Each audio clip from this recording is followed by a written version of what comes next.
योग्य जागेवर ठेवावे.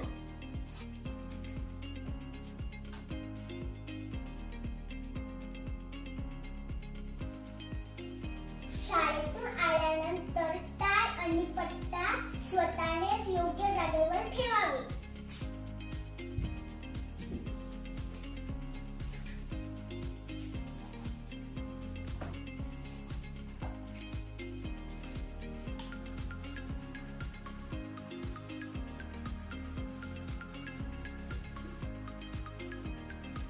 शाळेतून